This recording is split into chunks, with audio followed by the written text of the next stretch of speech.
All right, in this section, we're going to talk about further refining our level by adding static meshes, more advanced lighting, movers, and sounds. So let's take a look around what we've built already. You can see it, again, has functionally what we need to run throughout the level. We have our items and our jump pads and our path nodes and whatnot. So we can play the level with bots, but it's not very pretty right now. So we're going to go ahead and add the functional static mesh elements that we're going to use to dress the level out with. And we're going to talk a little bit more about the difference between functional and aesthetic static mesh components here in just a little bit. So what I'm going to do is go open up the Humanoid Hardware Static Mesh package, which ships with Unreal Tournament 2004. And I'm going to look for static mesh pieces that I can use to replace the sort of dry, boring, banal BSP geometry that I have in there. And you can see here we've got a great big concrete column. And what we'll do is actually go down into this column, or the shaft that we've built, and replace this boring static mesh pole right here with this nice looking concrete one. And you can see that what I'm going to do also is resize it to fit what we've built. What I'm showing you now is sort of the direction of the axes. So it was X initially, there's Y, and then Z is pointing up. And what I can do, for example, is probably 0.5 and 0.5 and X and Y, and we're going to reduce the width of that column.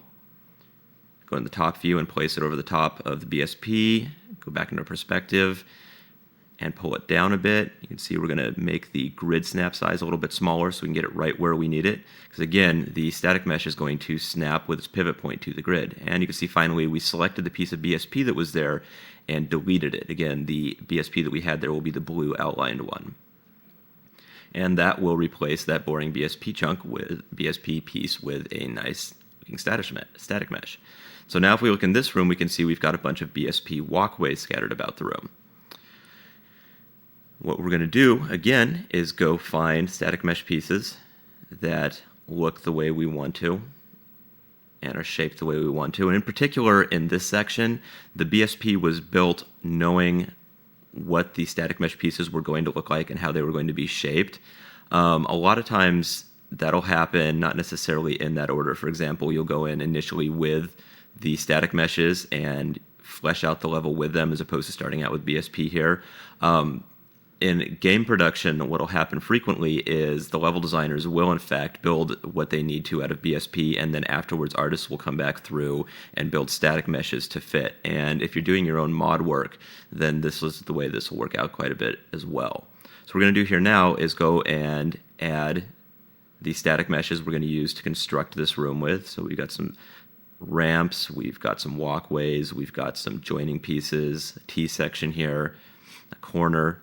And I'm going to go ahead and add all these pieces that I need to work with. And then I'm going to go ahead and lay them out in the room to reflect what the BSP walkways look like now. So you can see I go into my top view and I'm going to start moving these around and placing them on top of the walkways that we have there currently.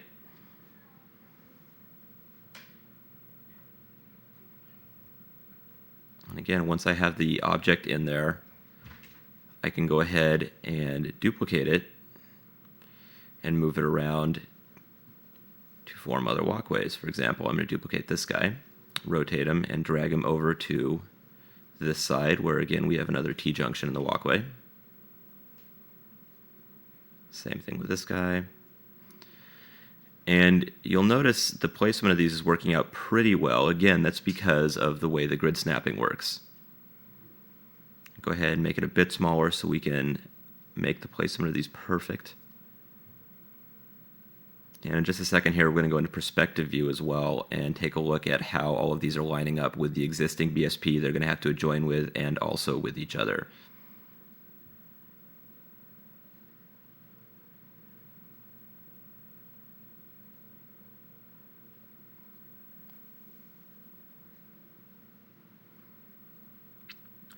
Here you can see an example of using all of your views to make sure that you're getting the placement that you want with your static meshes. For example, we went in the side view there to make sure that the elevation was where we wanted it, or approximately where we wanted it.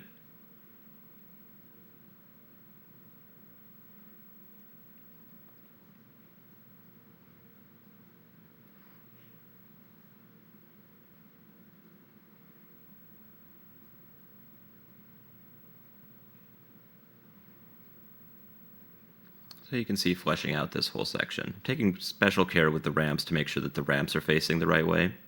Now I'm going to get rid of the BSP. Now it should be noted that what I did is turn off static mesh visibility and then I'm drag selecting. You have to be a little bit careful when you're doing that. With visibility of objects off, for example, static mesh is turned off and drag selecting, there's a bug in which Unreal Ed will still select the objects which are technically invisible at that point in time. So you want to make sure that you're not accidentally selecting objects that you don't want to delete, for example, like we just did.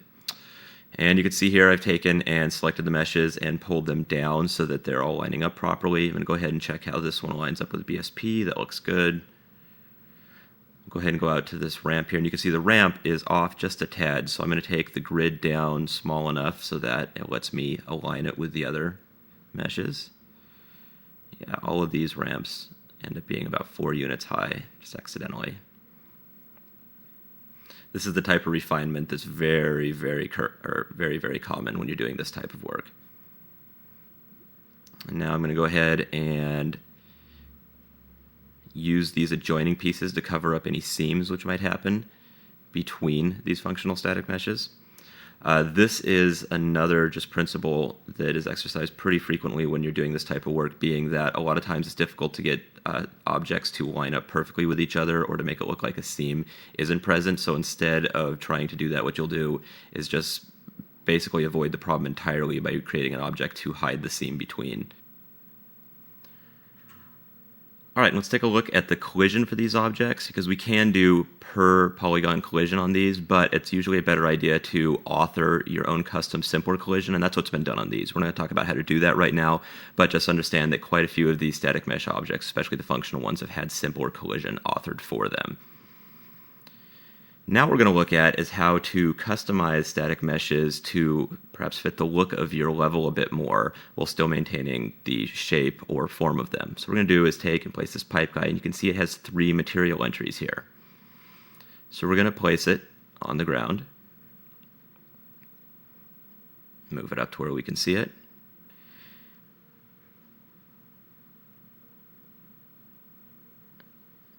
I'm going to go ahead and turn off collision real quick from where we were previously showing it. And we're going to bring up the properties editor and go look at the skins entries. You can see I'm going to enter 3 skins and then go and apply a texture to those skins. And we'll just go ahead and grab humanoid architecture package. For example, grab that red skin, and you can see if we apply it to skin 0 there, that it's applying it over the top of the material that's in entry 0. Go ahead and grab another one and apply it in entry 0 as well. And you can see what we're doing here is customizing the look of each individual static mesh. So if need be, you can take static meshes which pre-exist and customize their texture. All right, and here we've opened up the functionally completed static mesh placement of this level, meaning that anything that the player is going to directly interact with, we've added a static mesh if at all possible. And this, of course, makes the level look a bit more polished, but it's a very important step, being that if we're going to add static meshes to gameplay surfaces or to anything that the player is going to interact with, we need to know how that is going to work gameplay-wise. So getting to this step where we've added these static meshes and then tested them with the gameplay is a very critical part of the design and review and revision process. See, we've added other structural static meshes here to block the player's movement, for example, from the hallways to those alcoves. We've added walkways out here, which are going to be the final walkways. Again, these are all being considered final functional static meshes. So getting to this point where we can play the level with these and see how they're interacting and the player's interacting with them, very important.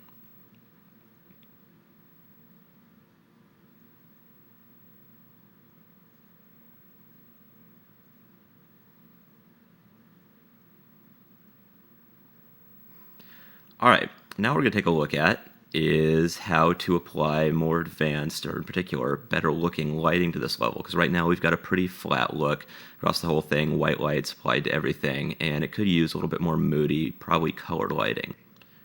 So we're going to select this light and bring up the actor properties and look at the light color rollout. You see we have several options here. We've got a pick button, for example, that lets us pick a color from the environment. a color button, which brings up a pretty standard color chooser.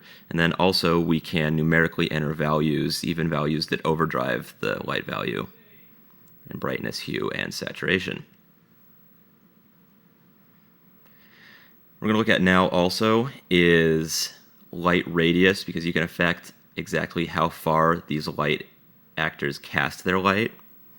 So if we go into our top view here in just a second, you're going to see a red outline around the lights. This is indicating exactly how big or the area that the light is illuminating.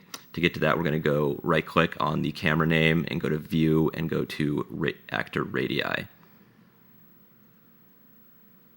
which we've already done here to display the radii as we adjust it. Next, we're going to talk about BSP surfaces and light maps. You can see here across this whole level, we've got fairly decent shadowing across the BSP walls and floors and whatnot that we've created. So we're going to talk about the technology behind how that works. If we select the surface here and go to the surface properties panel, the pan, rotate, scale, you can see we've got a light map pull down, a bunch of entries. So let's, for example, take the light map down to 1 and rebuild lighting. And you'll see here in just a second, as soon as it gets done, that the light map is going to be quite a bit more crisp, or the shadows in particular are going to be quite a bit more crisp. So what we just did was adjust the resolution of the light map, saying that for every pixel of texture space, there's going to be a pixel of light map there. Whereas before, for example, if it has a value of 32, for every 32 pixels of texture space, there's one light map pixel, meaning that we get quite a bit more blobby surfaces. So we can see the difference there between the blobby shadows and, of course, the really crisp ones you see here. Let's take away the static meshes and look at the wall in luminance mode, and this is what the light maps actually look like. They're applying these grayscale and even these color values over the top of the texture, and really multiplying the texture by them to create the colored lighting and the shadows that you see on the wall there.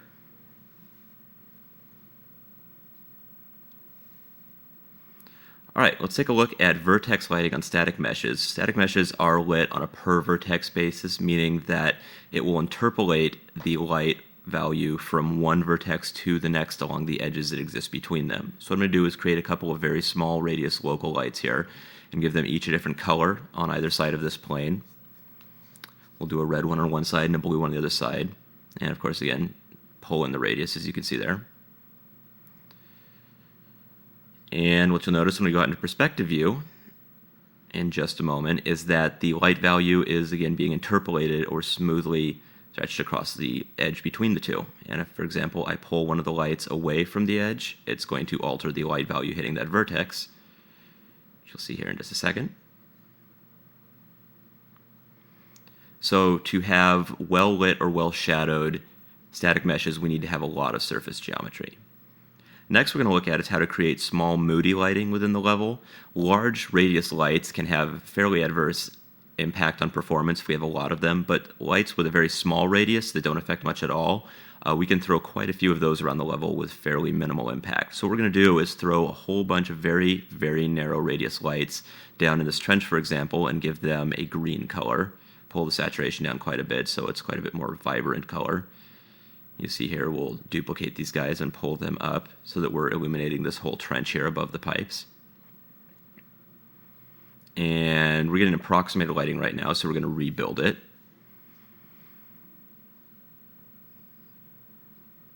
And as soon as our fully built lighting pops up here, you're going to notice that it's quite a bit more moody and dramatic down in that pipe. Looks like the pipes are actually throwing off sort of a green light down there, which is the effect that we're going for. Let's go ahead and open up the fully lit level here. And you can see that we've got quite a bit more dramatic lighting around the whole level. Our pipe trenches are all lit green. Our weapon areas are all sort of color-coded to the type of weapon that it's going to be. We've got dark orange over here for the rocket launcher. We've got sort of a bright orangish yellow for the flak gun that's down there. And in general, just more dramatic, interesting lighting across the whole level. Pull down into the generator room as well and see that we've quite a bit of lighting. We've got some fairly bright lights in the generator to make it look like it's really glowing, intensely bright in there as well. And again, you can overdrive your light values. So if you have several lights stacked on top of each other, you'll really start to blow out the white values of your textures on top of it. And you'll see that as you're toying with lights.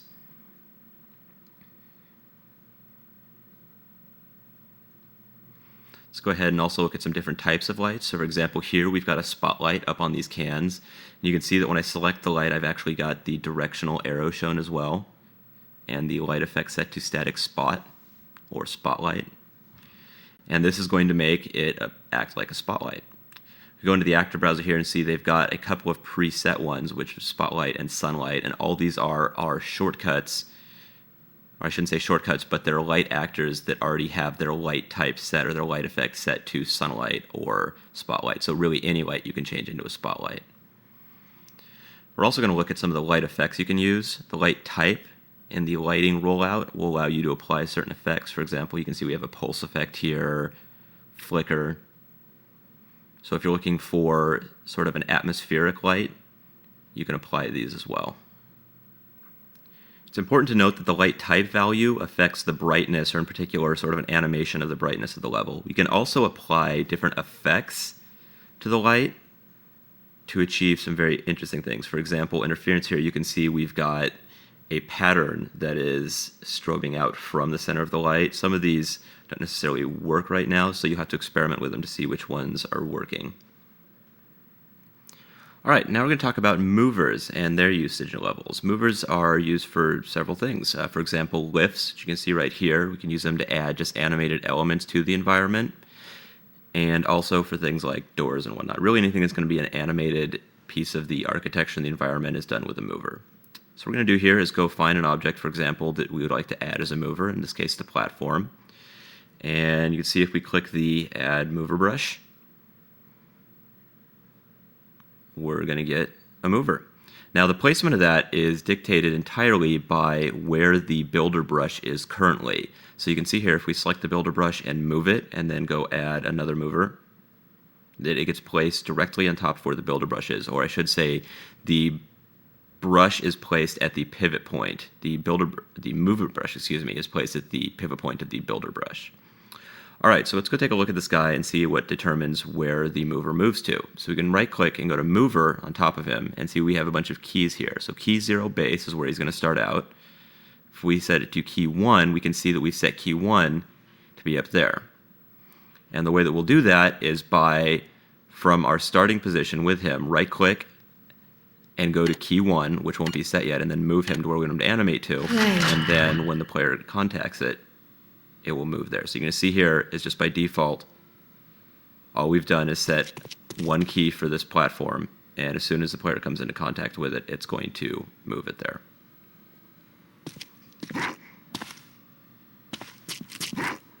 All right, and you can see over here we have this sort of independently rotating gear as well. We're going to talk about how we authored that in just a second. All right, so next let's go and look at some of the mover properties and how we can adjust it to work the way that we want it. If we go into the object rollout, we can see that we've got a bunch of initial states we can set it to. Bump open timed means that when the player touches it, it's going to open up for a timed amount, and there's also a bunch of others. We're not getting into those right now. But you can see if we go into the mover rollout, for example, we have a move time and a stay open time as well. So let's reduce the stay open time to 0.5, but increase the move time to 5. And what you're going to notice is now the platform takes 5 seconds to reach its keyframe. Goes quite a bit slower, and only stays there for a half second before it returns.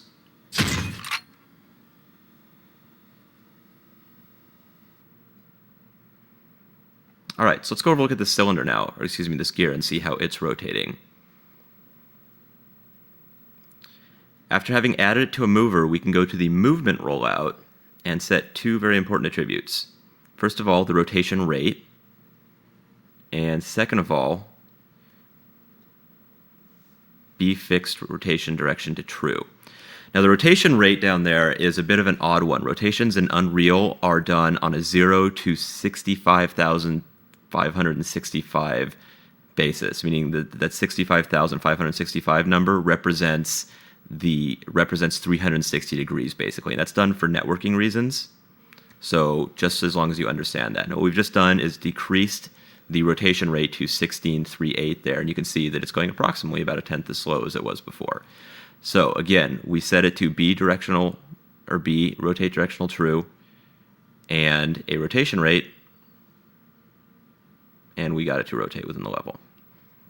All right, so let's take a look at the level with the movers that we want to have in it added and functioning the way they're supposed to. Basically, we're trying to create these great big gear shafts that are off in the distance, and really, more than anything, just creating some atmosphere here.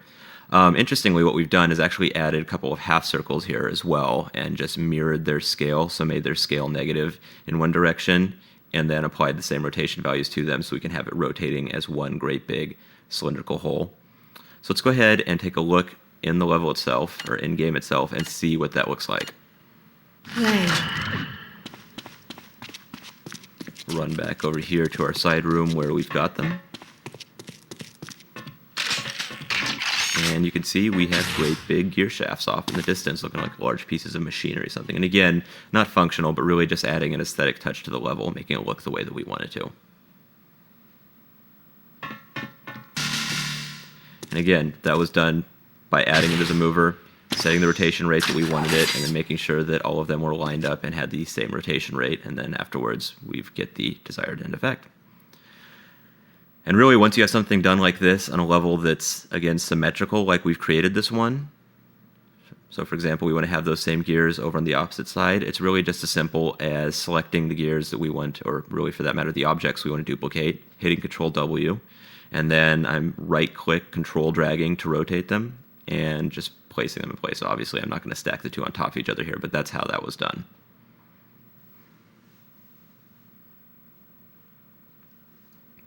All right, let's look at how to add sound to the level now. So if we go to the sound browser, there is quite a bit of sounds that come pre-packaged with the game. And so we can go through and find all sorts of odd ambient, mechanical, computer, natural sounds, wind, whatnot. As you can see, there's quite a big bank there of sounds to listen to.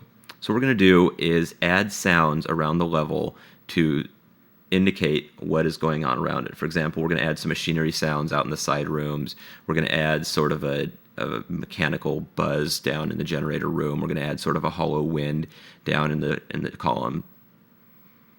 The way we're going to do that is by adding an ambient sound object. So you can see I've selected ambient sound from the actor class, right-click, add it to the level, and then we're going to pull up the properties for that sound. And you can see we have a sound rollout in the properties editor. We can turn on the radii view so we can see the radius of that sound once we place it. And now we're going to select what sound we want to place on that object. And I already know which one we're going to place here. Of course, there's quite a bit of experimentation once you get to this point of figuring out what sound you want. Or if you want to, you can author your own sounds, but leave that to a different time. So once we've selected our sound, go to the ambient sound and click Use. We're going to give ourselves a sound radius. This is again going to be the machinery sound for these gear columns. So we're going to give it a radius that's big enough to encompass that room.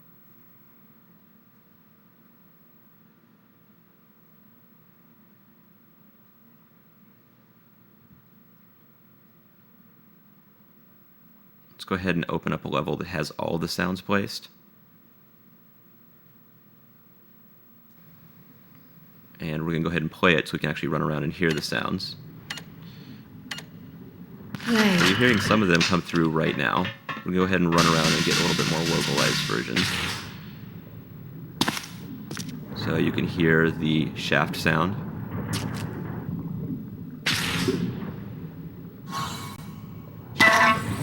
Run over here and you'll hear the machinery sound coming from the machinery sound objects that we place within this level. And finally, if we run down here, we'll hear the generator sound that we placed. And again, this was all done via placing ambient sound actors, adjusting the radius and the sound values to how we wanted them, and then of course going in and double checking how they sounded in the level. You'll notice as well, to be able to hear these, I'm always turning on real-time preview. Your sounds aren't going to play unless you have real-time preview turned on. And I should note as well that within the editor here in our capture, we can't actually capture sound, so you're not hearing them. But when you're actually editing sound within the level editor, you will hear it as long as you have real-time preview on. All right, let's go ahead and look at the level after it's been functionally finished, meaning that we have everything that we want as far as static meshes and pickups and movement functionality and whatnot. You can see that we've added our walkways all around, we've got our tunnels, we've got all of our architectural elements that impact gameplay, we've got our lighting, basically everything we need to have what we're considering a functionally complete level, and we've spent some time at this point basically testing and revising the gameplay a little bit to make sure that everything is acting the way that we want it to, and the level has the flow that we want it to, and whatnot. And that is just something that we can't necessarily train you or show you how to do. That just comes with time, figuring out how to best balance a level.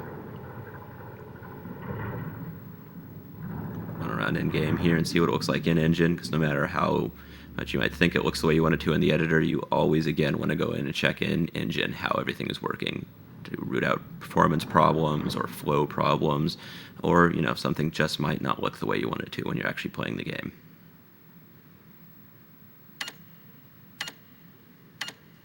Play.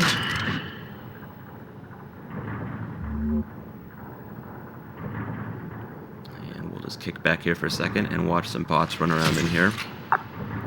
Get an idea again of functionally how everything is working.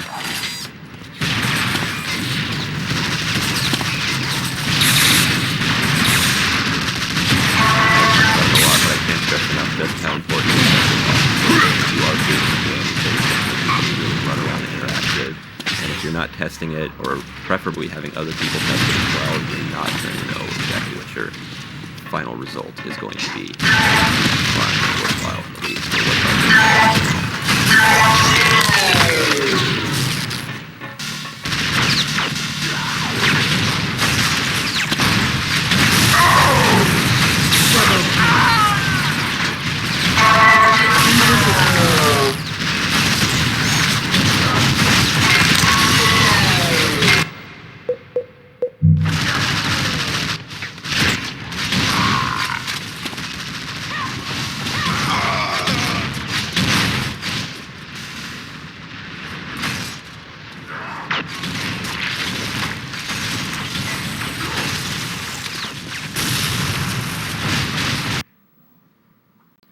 And finally, in this section of the DVD, we're going to talk about one functional element that we haven't included in this level, but is very important to understand, and that is skyboxes. And so what we're going to look at is how to author them and what their effect is. Now, what's happening here is certain panels of the BSP have been labeled as fake backdrop, meaning that if you have a skybox in the level, they are going to act as a portal to that skybox. Now, the way you create a skybox is by creating a zone and then adding a skybox info node in the zone, which you just saw right there. What that acts as is the player's point of view within the skybox. And then again, we have panels of BSP that are sort of flagged as portals. We can see if we go to flags, it's flagged as fake backdrop, meaning that anytime the player is looking through those, it's actually looking through that sky zone info as a camera. And we're going to look at now is how to add sunlight actors to these rooms, which are using the skybox panels to see through to the skybox. And what this will do is sort of act like the panels are allowing sunlight in or some type of light in. So let's go ahead up and look at the light properties for the sunlight in this top room.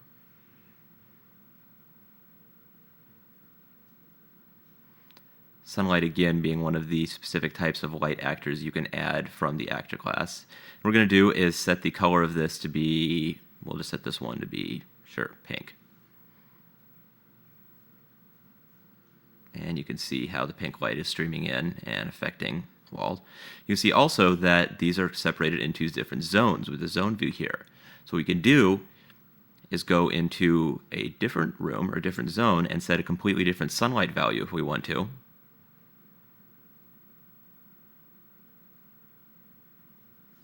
And have a different color there. Let's go ahead and look at a fully finished map. I'm going to go look at Magma, which has fairly dramatic skybox within it. So you can see quite a bit going on here. If we turn off the skybox, we don't have anywhere near the facade we have surrounding this. And again, what's happening is the BSP walls on the exterior of this very large room that this level is built in are fake backdrops. And then we have this sky zone area right over here, which if we go in and look around, has got this great big basically matte painting applied across all of it. And again, the player view is always taken from the sky zone info. Get to the sky zone info, we're going to go to the info section of the actor class browser, zone info, and you can see we have a sky zone info there.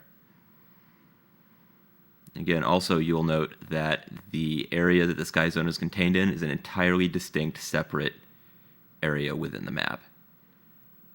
We've even gone so far as to add a lightning within the sky zone area. So really, again, using the sky zone info node as a camera, we can place anything we want to in that extra area, and it's going to be used as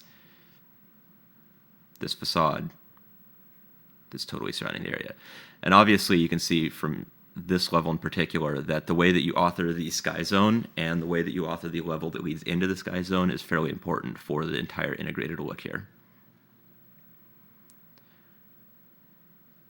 All right, that is going to wrap up looking at this. And again, we don't have this in the level that we're building, but very important part of finished level.